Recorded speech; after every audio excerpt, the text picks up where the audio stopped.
And last but certainly not least, TikTok, as something we've all heard, those of us with kids, they have struggled with what they might be watching on this platform.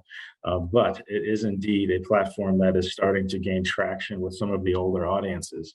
The skinny on TikTok is that there's now 80 million active users in the United States on this platform. 40% of those users are actually over the age of 24, and 26 being between the ages of 25 and 44.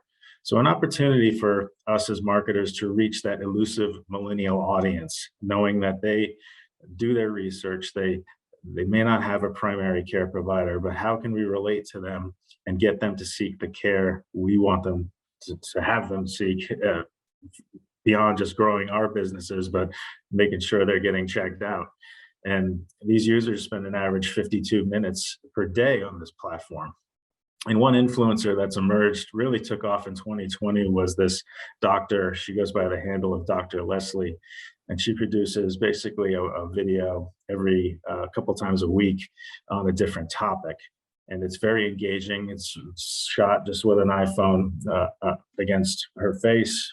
She has a different topic. She's very relatable. She speaks the language of the young people.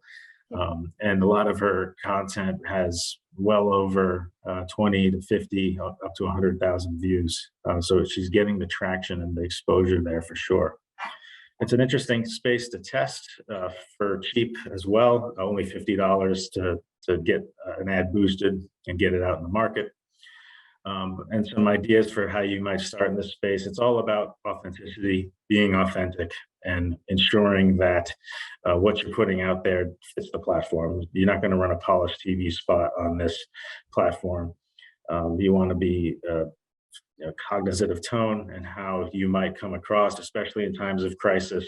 Some of the fun dancing nurse videos actually saw a little backlash towards the end of COVID, where people were losing friends and family members. And here's these images of people dancing in the hallways. So it's a little bit tricky, but when you can engage the audience, answer their questions, and perhaps target a champion at your institution who could be that face of the brand, that could be a nice little win.